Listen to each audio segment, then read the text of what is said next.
Téléspectateurs d'ITV, heureux de vous retrouver pour votre rendez-vous écolo mensuel, ça tourne pas rond. Votre tribune verte qui expose nos actions pas très écolo et qui menace notre survie sur cette terre. Pour ce 6e numéro, nous sommes de retour au Technopole. Ce cadre écolo nous sert de point de départ pour prendre la direction du delta du Saloum. Un site classé patrimoine mondial de l'UNESCO depuis le 24 juin 2011 et qui regorge d'une biodiversité exceptionnelle. Son écosystème tourne autour de la mangrove et fait vivre toute une population à Toubacouta. Pour en parler, nous recevons le lieutenant-colonel Momar Sow, coordonnateur du projet Aire marine protégée mangrove du ministère de l'Environnement et du Développement durable, un projet financé par l'Agence française de développement. Lieutenant-colonel, merci d'avoir accepté l'invitation de Ça tourne pas rond et bienvenue. Merci, c'est moi-même qui vous remercie. Mais avant d'entrer dans le vif du sujet et pour illustrer l'importance de cet écosystème, je vous propose de prendre la pirogue pour vous rendre dans l'aire marine protégée de Bamboung. La mangrove, le trésor vert du Saloum, c'est le grand reportage de ce mois-ci de Ça tourne pas rond, réalisé par Pape Ibrahim Ndiaye, Moussa Fall et Laye Diouf.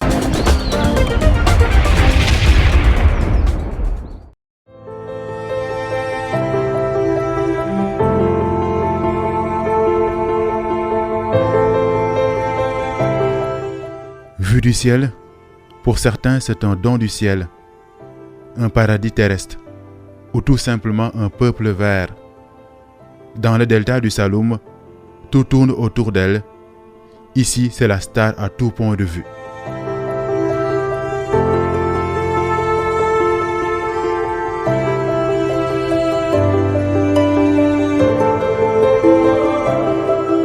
L'arbre, c'est la vie.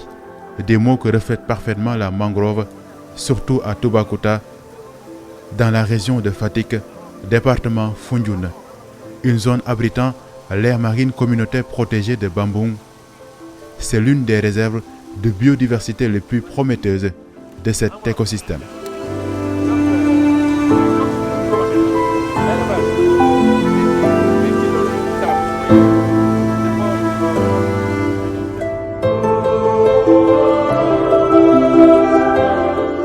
Pour l'admirer, il faut survoler cet espace d'agglomération de mangroves ou se faufiler entre ces arbres.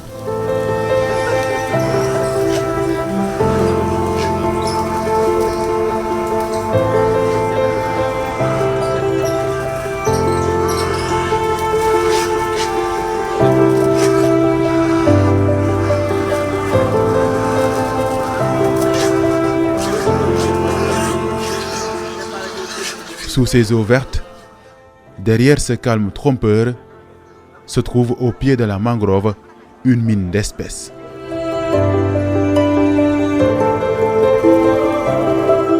Pour l'instant, on a 220 espèces d'oiseaux, 154 espèces de végétaux, on a une diversité de 8 espèces de mollusques et 77 espèces de poissons. Par rapport aux écosystèmes, on a 9 types d'écosystèmes représentatifs au niveau de l'AMP de Bamboung. Donc l'AMP de Bamboung a une forte diversité qui permet à la faune ichtyophonique et à la faune terrestre de pouvoir bien se comporter à l'intérieur. Par rapport à la mangrove constitue une source de vie essentielle dans le delta du Saloum. Donc rien qu'au niveau de l'AMP de Bamboung, sur les 7000 hectares, on a 3500 hectares qui sont essentiellement composés d'espèces de mangroves. Donc c'est essentiel pour la survie au niveau du delta du Saloum et les populations viennent y extraire les huîtres, les symbiums, le murex et d'autres produits. Donc toujours par rapport à l'écosystème de mangrove, c'est une zone de frayère. C'est une zone où viennent se reproduire et grandir une bonne partie de la faune ichtyophonique. Mais la mangrove, ce n'est pas seulement une question de ressources, elle est également l'identité, la vitrine de la localité d'après les acteurs économiques et communautaires. La mangrove, c'est une des spécificités de la zone du delta du Saloum, mais plus particulièrement la commune de Toubacouta, y compris ses différents villages et hameaux. En effet, la mangrove est considérée comme une manne. Effectivement, c'est une valeur économique avérée, donc on n'en disconvient pas. Mais surtout, l'important par rapport à cette valeur économique, c'est que le socle de cette valeur économique, elle est culturelle. Cela veut dire que cette économie est fondée sur une économie qui s'est installée depuis presque le 5e siècle dans le delta, avec l'exploitation du coquillage, avec les autres activités connexes qui sont liées à la préservation de cet écosystème que vous voyez, que nous magnifions aujourd'hui. Le premier enjeu, c'est qu'il ne fait pas partie des priorités de nos économies. On n'a pas encore un programme ostréicole national avéré. Pour l'apiculture, on a également un programme, on a un département apicole qui est là, mais les moyens dont dispose ce département est tellement rudimentaire que l'élan, vous voyez sur 54 000 hectares de mangroves, le potentiel floral, il est colossal.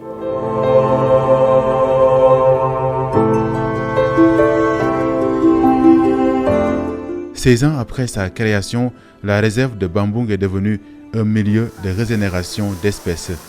Ce résultat est le fruit d'une surveillance renforcée et une prise de conscience des populations. Ces 20 dernières années, ma foi, avec la sensibilisation, avec les programmes de conservation, donc les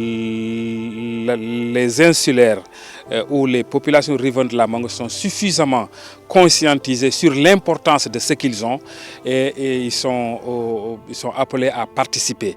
Ils participent effectivement à la conservation, non seulement à la conservation, mais à la régénération de cette mangrove.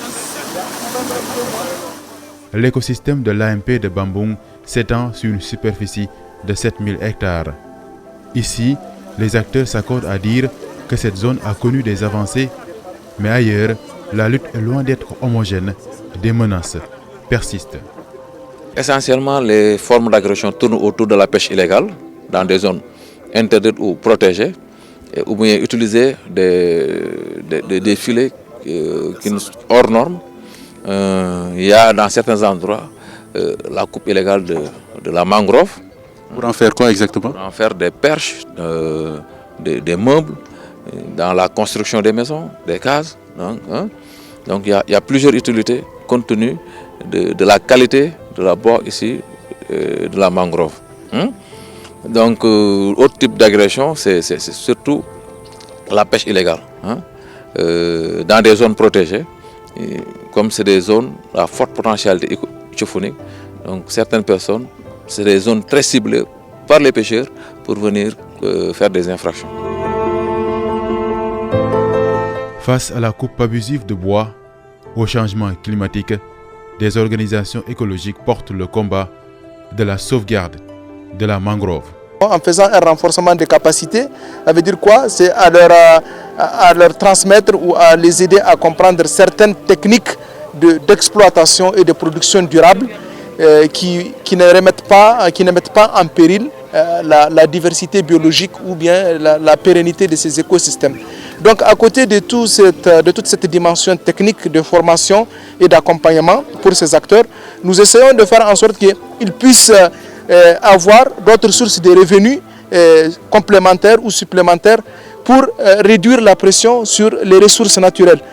Parce qu'en ayant d'autres activités, d'autres sources de revenus, on suppose et on le voit qu'il y a moins d'exploitation abusive des ressources naturelles.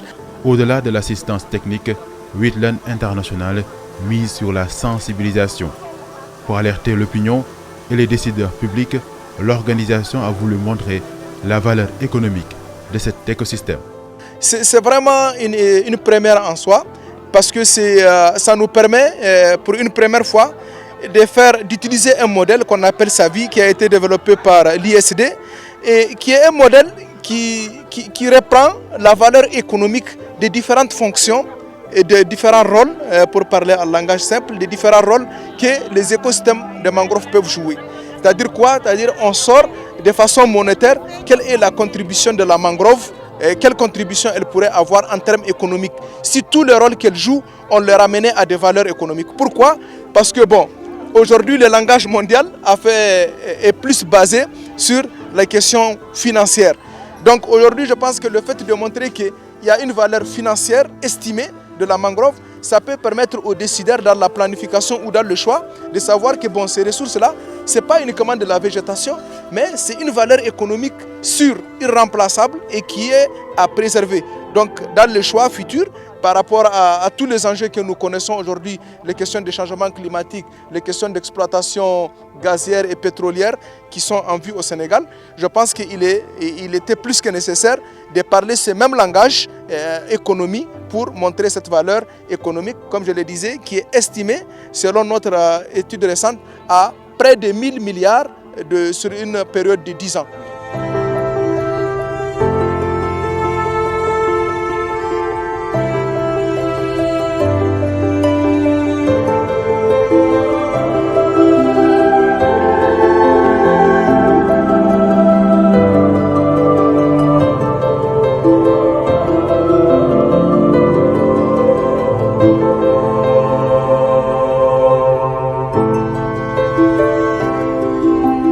Dans le delta du Saloum, quand on parle de protection de la nature, la culture et l'éducation sont également des socles.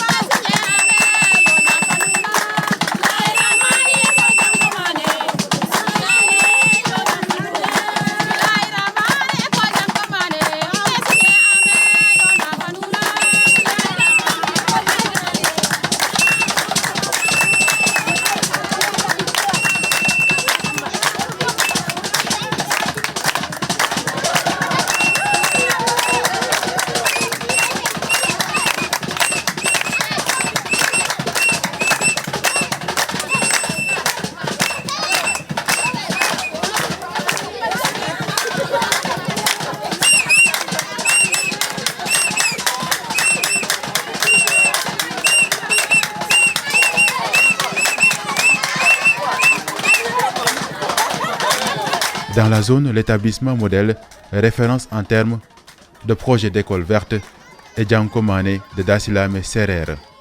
La preuve, à chaque fois que l'occasion se présente, parents et enfants expriment leur joie en accueillant des militants de l'environnement. L'importance du club environnement, c'est connaître les oiseaux migrateurs, comment on vit. J'ai même rencontré des femmes qui disent que vos enfants refusent maintenant de nous accompagner à la mer pour couper la mangrove. Et je les ai demandé pourquoi, ils ont dit ah, ils ne savent pas. J'ai dit bon, attends, je vais vous expliquer pourquoi. On a un club environnement mangrove. Et ces enfants-là que vous venez de me citer font partie du club environnement mangrove. Couper la mangrove, c'est détruire, c'est hypothéquer notre vie. Les femmes du village d'Asselame Serer incarnent également la dynamique positive verte. En collaboration avec Wheatland, elles ont trouvé des activités connexes afin de réduire la pression sur l'écosystème des mangroves.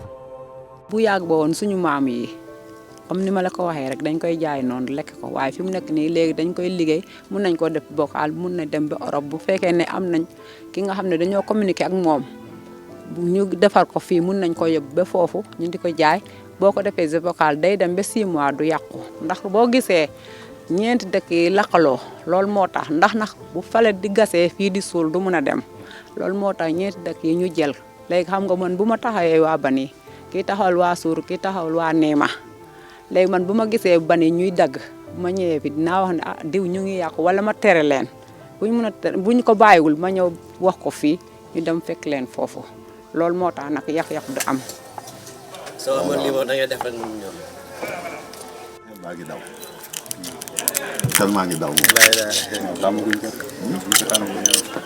Pour s'en sortir, elles se sont organisées notamment en GIE pour s'adapter à la mangrove et non le contraire. L'objectif fondamental de ces associations-là, c'est d'abord la conservation et la restauration du milieu.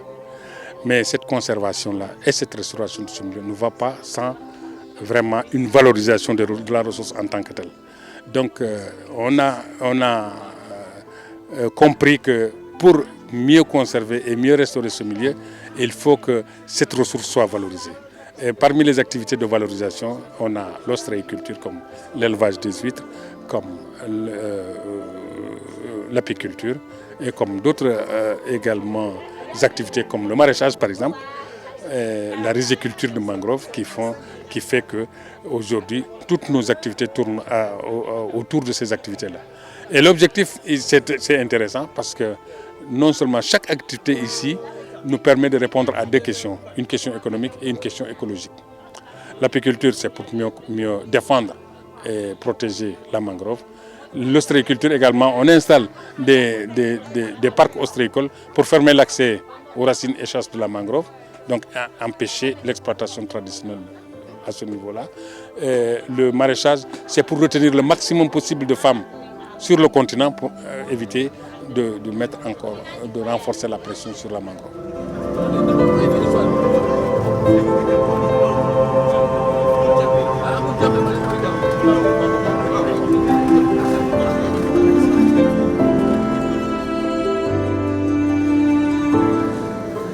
Pour prouver que dans le delta du Saloum, la culture n'est jamais loin quand on parle de biodiversité, la localité de Toubacouta, dans le département de Foundiougne, s'est dotée d'un centre d'interprétation. Bon, en fait, c'est juste un centre de communication. Donc, il y a pour rôle de faire la promotion des valeurs naturelles, donc tout ce qui est biodiversité, tout ce qui est mangrove, mais aussi des valeurs culturelles, parce que aussi le site regorge d'énormes potentialités culturelles. Je peux citer les amas coquillers. Vous avez visité hier Dioron Boubak. Mais aussi, il y a des sites sacrés. Donc, c'est pour vous dire qu'il y a des relations aussi. Il y a des méthodes traditionnelles de préservation de la biodiversité, de l'environnement. Et c'est ce que nous exposons dans ce musée. La mangrove permet quand même de protéger la biodiversité. Et nous savons tous que les populations qui vivent au niveau de ces sites-là vivent des produits halieutiques. Donc, tant qu'il y a la mangrove, c'est sûr qu'il y aura une présence humaine au niveau du delta du Saloum. C'est fondamental. L'autre aspect aussi, c'est ce que je disais aussi. Donc, les croyances. Il y a beaucoup de croyances qui sont liées quand même à la mangrove, mais aussi qui sont liées aussi aux arbres, donc aux baobabs ou bien aux sites sacrés qui sont au niveau de la mangrove. Le centre d'interprétation est un lieu incontournable pour les touristes qui veulent connaître, comprendre les cultures endogènes de Toubacouta. Chaque année, ils sont des milliers à profiter de ces largesses écologiques, mais les acteurs touristiques et administratifs en sont convaincus. Le tourisme local peut mieux se porter avec un meilleur aménagement du territoire. C'est vrai que le tourisme n'est pas mort, mais le tourisme est souffrant dans la zone du delta du Saloum.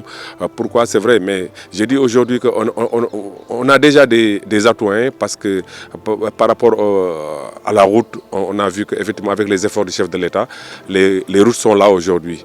Mais par rapport à l'accès, quand je dis accès, c'est l'accès à l'Internet.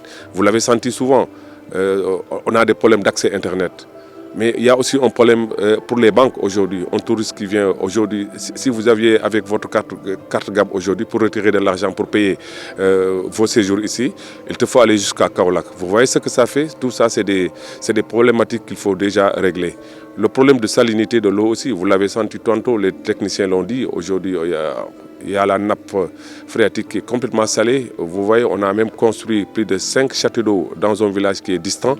Donc, il y a ce problème d'accès à l'eau potable qui cause un sérieux problème.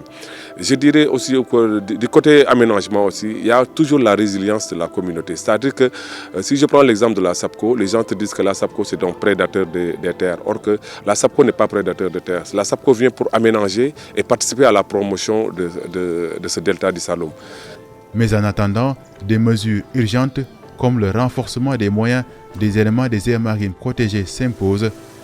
Ils doivent sillonner des kilomètres chaque jour pour dissuader les éventuels agresseurs de la nature, un travail que le ministre de l'Environnement et du Développement durable a eu l'occasion de visiter lors de la Journée mondiale de l'environnement.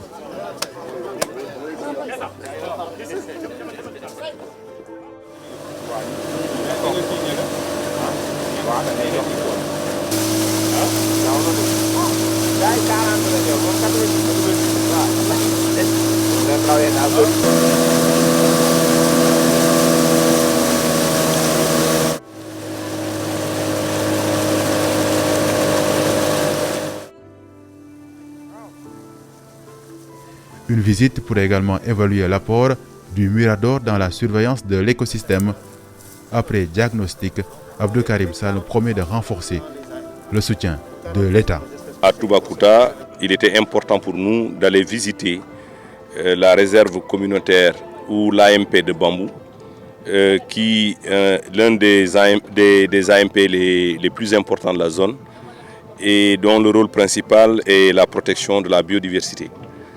Nous avons été vraiment séduits par ce que nous avons vu en termes de dispositifs de surveillance de cette AMP. Nous avons été jusqu'au niveau du Mirador qui offre une vue magnifique, une vue panoramique qui permet à ces agents au quotidien de surveiller ces terres pour préserver les espèces qui y vivent. L'AMP de Bambou fait au moins 7000 hectares avec des dizaines d'hommes sur place. Est-ce qu'il n'y a pas lieu de renforcer la surveillance en termes de matériel? Nous venons d'acquérir il y a de cela quelques mois une embarcation que j'ai personnellement utilisée tout à l'heure. Nous sommes en train également de tout faire pour doter l'AMP de moyens suffisants en termes de ressources humaines, mais en termes de logistique, pour qu'ils puissent exécuter correctement le travail qui leur est confié. Et je profite de cette occasion pour vraiment féliciter le directeur qui s'occupe des aires marines communautaires protégées, féliciter les agents qui travaillent dans cette réserve, mais qui travaillent dans cette réserve bien entendu de Bambou, et qui abattent au quotidien, malgré les difficultés, qui abattent un travail remarquable. Je pense que dans les jours à venir, vous verrez que son Excellence le Président de la République a bien voulu, dans le cadre du renforcement des ressources humaines, doter le ministère de l'Environnement et du Développement durable d'un recrutement spécial de 200 agents. Ces 200 agents ont été recrutés en 2021, en 2020, ce qui nous fait déjà 400 disponibles, et un recrutement va être fait en 2022, ce qui nous fera un recrutement global de 600 agents. Et ces 600 agents seront répartis entre la direction des eaux et forêts, chasse et conservation des sols. Et ces 600 agents vont être répartis entre la direction des parcs et la direction des aires marines communautaires protégées. Dans les jours à venir, nous allons procéder à la cérémonie de remise d'épaulettes à ces futurs agents des parcs, à ces futurs agents des aires marines et à ces futurs agents des eaux et forêts qui vont venir renforcer le dispositif qui existe au niveau de chaque département, au niveau de chaque région du Sénégal. D'autres annonces de l'autorité, un poste de surveillance sera érigé sur l'espace abritant le Mirador, et dans le cadre des emplois verts, des jeunes seront recrutés pour prêter main forte aux éléments de l'aire marine protégée de Bambou. Des jeunes qui auront sans doute l'occasion d'être émerveillés par le coucher du soleil sur cet écosystème merveilleux.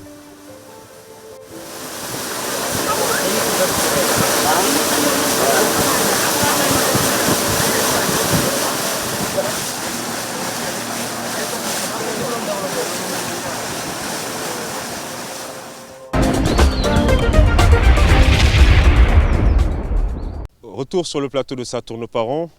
Alors colonel, la mangrove est vraiment la vitrine du delta du Saloum et c'est une niche de biodiversité. Beaucoup d'acteurs sont revenus sur cet aspect pendant le reportage. Mais quels sont les autres bienfaits de la mangrove au plan environnemental? Alors la mangrove, comme vous le savez, est un écosystème estuarien. Donc pour parler trivialement, cela se trouve là à l'embouchure des fleuves, là où les fleuves se jettent d'habitude dans la mer. Alors, sur le plan de la biodiversité, comme vous l'avez dit, beaucoup d'espèces, en fait, leur cycle de vie sont inféodés à l'existence de cet écosystème de mangrove. On peut parler de manière très simple, les crustacés comme les crevettes, certaines espèces de poissons, bouclent leur cycle à partir des écosystèmes de mangrove, comme je l'ai dit tantôt. Autre facteur aussi, c'est une pompe naturelle, disons, à sel. Hein. Donc, quand il y a une intrusion marine, donc drainant aussi du sel, et le sel aussi qui est dans le biseau en profondeur, donc la mangrove permet, de par ses feuilles, surtout les palétuviers, disons, permettent par leurs feuilles de prendre ce sel qui est contenu dans l'eau ou dans le sol et de l'exporter à travers leur feuillage. Mais c'est aussi une sorte de poumon qui permet à l'air de se renouveler, non? Exactement, parce que comme toute plante avec le phénomène de photosynthèse, donc ils absorbent beaucoup de CO2, qui augmente un peu le réchauffement climatique et libère aussi de l'oxygène qui est nécessaire à la survie de l'homme. Colonel, des actions sont actuellement mises en œuvre sur le terrain pour la préservation de l'écosystème de la mangrove à travers l'aire marine protégée de Bamboung. Mais avez-vous une idée précise de l'impact de la dégradation de la mangrove ces dernières décennies? Absolument. D'ailleurs, c'est ça qui a motivé la mise en œuvre du projet AMP Mangrove, donc le projet d'appui à la politique d'aire marine protégée à travers la conservation durable des forêts de mangrove, donc du Sine Saloum et de la Casamance. En réalité, cela est parti du constat que sur ces 15 dernières années, surtout pour ce qui concerne le Saloum, on avait une dégradation de l'ordre de 30%. Des écosystèmes de mangroves. Actuellement, le potentiel cartographié au niveau du delta du Saloum tourne autour de 60 000 hectares. Mais cela faisait beaucoup plus il y a 15-20 ans en arrière. Maintenant, des études récentes ont montré que les efforts qui ont été faits sur les reboisements, sur la mise en défense, la régénération naturelle assistée, on est en train de voir un peu des gains de superficie qui se font, qui vont de l'ordre de 300 hectares d'après les travaux de l'UGB qui ont été réalisés en 2019. Lors de sa visite dans la zone, le ministre de l'Environnement et du Développement durable a annoncé l'érection d'un poste d'éco-garde sur le site du Mirador. Est-ce que cela a déjà donné des résultats probants sur le terrain? Absolument. Bon, cela est inscrit dans le programme de travail du projet. Donc, il s'agit même en outre de du poste de garde qui va être érigé au niveau du Mirador, il y a un autre qui sera même mis dans le village de Sipo. Donc, qui sont les deux points de contrôle les plus névralgiques au niveau de l'AMP. Actuellement, les plans sont en train d'être élaborés parce qu'en plus de ces deux postes de garde, le projet intervient aussi en Casamance. Il y aura deux postes de commandement aussi qui seront faits. Donc, c'est tout ce package-là qui sera mis en marché. Et si tout se passe bien, dès le mois de septembre, on aura les travaux qui vont débuter. Parlons maintenant d'érosion côtière.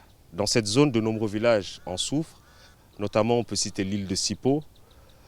Prenez-vous en compte cette problématique dans vos programmes d'adaptation au changement climatique? Alors, si on veut parler des solutions douces, oui. On appelle solutions douces, en fait, toutes ces solutions qui sont basées un peu sur la régénération de la nature. Et effectivement, l'écosystème de mangrove constitue aussi une barrière, en réalité, contre cet aspect de lutte contre l'érosion maritime. Un village comme Betenti, si vous y allez, vous verrez que devant cette île se trouve une forêt de mangrove qui constitue comme une barrière sur laquelle s'échoue un peu, en fait, qui réduit la force des vagues et de certaines houles et qui permet à cette île de toujours préexister. Donc c'est la même chose aussi sur ce projet. On essaie de densifier les reboisements et en plus d'autres, surtout sur l'écosystème de mangrove, afin que si elle se régénère bien, elle va constituer une barrière contre l'érosion côtière. Je vais permettre de rajouter une petite question qui vient des citadins comme moi. Qu'est-ce qu'on peut faire, nous qui vivons dans les villes, peut-être pour aider à protéger ces mangroves? Alors, le bénévolat, parce qu'il y a souvent, lors des campagnes de reboisement, des camps de reboisement qui s'organisent à même les sites. Ça, c'est une forme de contribution, disons, par l'effort. D'autres formes de contribution, via des associations, peuvent être des dons, disons en nature, en espèces, pour aider un peu ces associations communautaires de base ou bien des ONG qui sont un peu dans le reboisement. Ça, c'est des choses qui sont possibles pour les citadins, disons. Ma dernière question, c'est par rapport au rôle de cette mangrove. On a beaucoup parlé de son rôle environnemental, mais elle est aussi centrale dans le tourisme. Absolument. Vous avez vu la beauté des paysages qui sont offerts ici. Il y a un campement villageois, je voudrais l'aborder pour vous témoigner déjà de l'importance qu'a l'exploitation de ce paysage-là. C'est un campement qui, sur le plan communautaire, emploie plus de 20 personnes. Donc, qui ont été même impactés un peu par le tourisme. Donc, c'est un instrument de promotion et d'autonomie, même économique et financière, pour les populations. Tout ça vient vous témoigner l'importance et l'attraction dont fait en fait l'écosystème de mangrove et le paysage même du delta du Saloum. Donc vous nous invitez à nous y rendre pour venir découvrir. Bien sûr, je vous y invite vraiment, j'appelle de manière forte même, que les gens s'y rendent parce que c'est un trésor qui n'est pas connu comme il se doit. Il y en a beaucoup qui connaissent, c'est vrai, mais je pense que ça vaut le détour. Merci beaucoup, colonel. Vous m'avez donné envie d'y aller. Merci. Téléspectateurs d'ITV, merci d'avoir suivi cet épisode et j'espère qu'il a été aussi enrichissant pour vous qu'il a été pour moi. Tout d'abord, mes remerciements vont au Technopole pour nous avoir accueillis pour ce tournage, ainsi qu'à toute l'équipe qui a permis la réalisation de cet épisode.